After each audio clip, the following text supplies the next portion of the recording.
gonna get right into it. If you're Gen Z, or if you're a millennial, if you're in your 20s or 30s, and you guys feel stuck in life, if you're doing a job that you hate, if you feel like there's just no way out, there's no light at the end of the tunnel, I want to tell you something. You have the option to work after your 9 to 5 towards your future. So let's say, for example, you're working a 9 to 5, okay? Like the majority of people out there, okay? That 5 to 9 or that 5 to 10, obviously fitting in a bit of exercise, of course, if you have a desk job, is super crucial in life. Like anything that you do after work is going to actually potentially change your life for the better. I mean, what I mean by this, okay, is learning a skill that will, help you find a better job, where you can earn more money. So if you happen to have never went to school after high school, like went to university or college, life's not over, okay? There's, especially now, especially in the time that we are in right now, you could learn a new skill. Like there's all these courses on Coursera, and I'm not affiliated to Coursera or any one of these, educational platforms, but I'm just trying to tell you guys that I see this all the time. I see this with people that I've met at my gym. There's one brother that I was talking to today actually at my gym that was telling me he's doing construction and he feels stuck in his life. Like he feels like, I think he's like 26 or 25 years old, and he just feels stuck. He feels like, there's no way out, He doesn't have a kid. He's not married yet. So I told him he has less responsibilities, financial responsibilities, to be able to, he has more freedom to do more, okay? Not to say that if you have a family and kids that you cannot change your life. Of course you can, absolutely. But, like logically speaking, when you have less obligations, like taking your kids out, paying for things for them, clothing, whatever you got to pay for kids, right? I don't have kids yet, by the way, guys. Never been married yet either. So some people tell me don't, but I mean, in the future, but that's another topic. But yeah, so this guy has no real financial obligation except for taking care of himself. He does live with his family, so he does help out. He comes from like a more traditional ethnic background, like most of us here in Canada, right? I grew up here my whole life, as you can tell by my accent. But yeah, whether you're from the UK, whether you're from Australia, Canada, okay, the US, growing up here, when our parents come from all these different countries and then not doing the best that we can for ourselves, not only for them, of course, like you obviously want to do good for your parents, but for yourself especially. Like not everyone has to go down the traditional path of going to college or university. There's a lot of people out there who it doesn't really mesh with their final goals, right?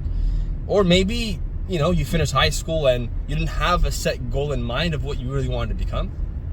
And it may take you all throughout your 20s to figure that out, or even your 30s, 40s, even if you're 50, it doesn't matter. It doesn't matter where you are in life, okay? But this message is towards the people who are in that range, okay? 20s to 30s.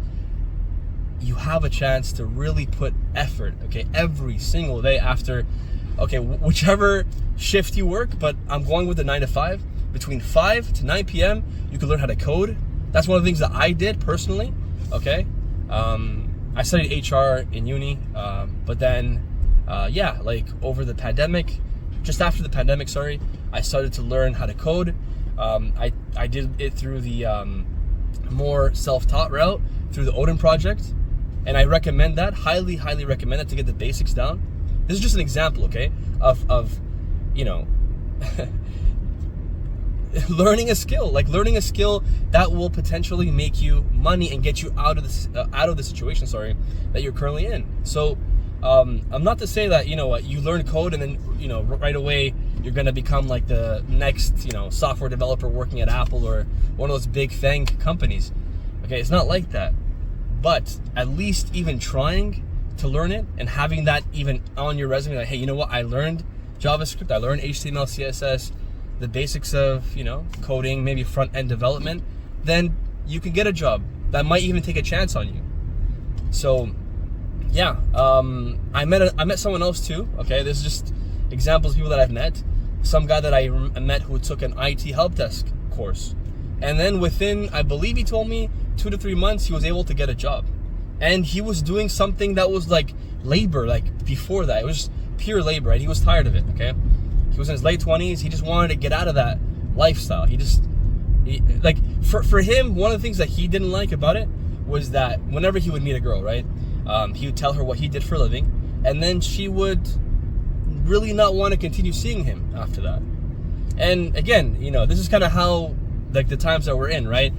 There are people out there, or especially women, like younger women in their 20s or whatever, 30s even, that will judge someone off of the title of what you do and not exactly how much you make. So tradesmen make a lot of money, but people sometimes don't value it as much because of the title compared to someone, let's say, who's a digital marketer, who may not make, not even close to what a plumber makes, or an elevator tech, but just because it sounds techie, it sounds like, it just sounds more professional, I guess. It's like an office job.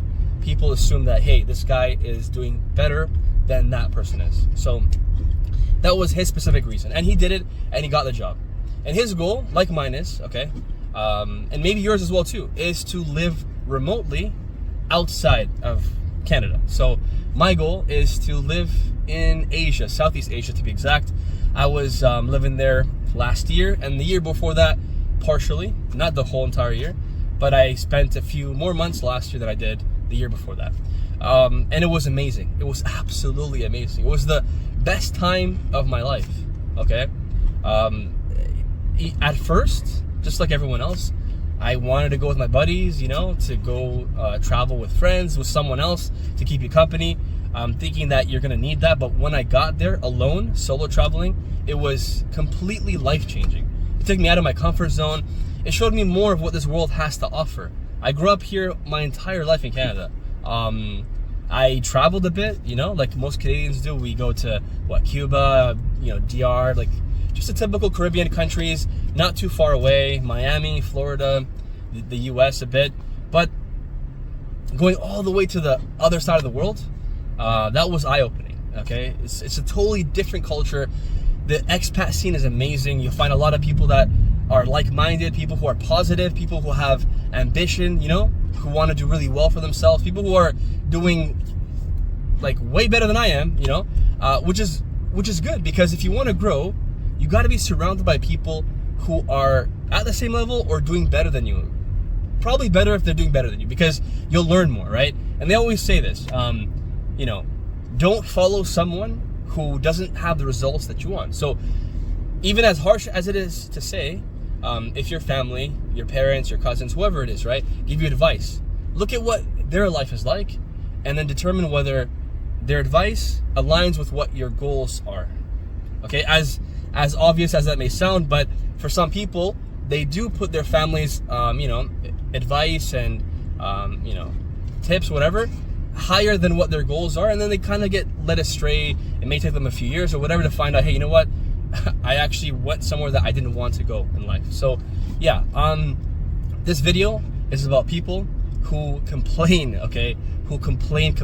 I see this on YouTube. I've seen this all over social media about hating their jobs. Whether you're working at, nothing wrong with this, of course, but if you're working at Walmart, McDonald's, if you're working in construction, any kind of job that you may not like, there are people out there who may like that job, but I'm saying the ones that don't like that job, then you could change your life, no matter how old you are. But due to the fact that I'm in this age bracket, okay, of 20s and 30s, I am talking to this, cohort or this group of people, right?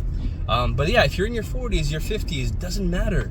If you're 18, 19, whatever, just push yourself to study something every single day. Put some time into it, between 5 to 9, okay? And if you work in the afternoon, then put that time frame in the morning. But stay consistent, okay? So motivation is fleeting, guys. So there's times when you may feel such motivation to do something, do this goal, learn this or learn that, and it may last for a few days, 2 days, 3 days, and then all of a sudden it's gone, okay? And that happens to all of us. But if you want to actually succeed, and what I've learned too, okay, one of these books that comes to mind was the James Clear book, okay, about how you should create systems instead of just, you know, like the motivation that's super fleeting, okay? It comes and goes. You watch a video that just kind of gives you motivation, and damn, like you feel, you know, super motivated like 3 a.m. in the morning, and then by the time it's, you know, like afternoon the next day, you're like, you know, honestly, I just don't feel like doing this anymore. So yeah, have a goal. Set that in your calendar of when to do it, whether you have a Google Calendar or any one of these, you know, productivity apps, okay? And then just stick to it. Whether that's a course, like I said, for coding, whether it's an IT course, whether it's learning graphic design, UI, UX, whatever it is, especially for those looking for remote work, because, you know, now more than ever, it's more accessible to us, especially after COVID, right? I would say that you should utilize your time really, really wisely, okay? Anyways, I'm gonna leave this video at that. This is one of many, of course. Hopefully you guys find this useful, and I hope you guys enjoyed this style of, I guess, format of me talking and driving at the same time. Yeah, so if you guys like it, subscribe. If not, it's all good. Leave your comments in the comment section, and I'll catch you in the next one. Bye for now.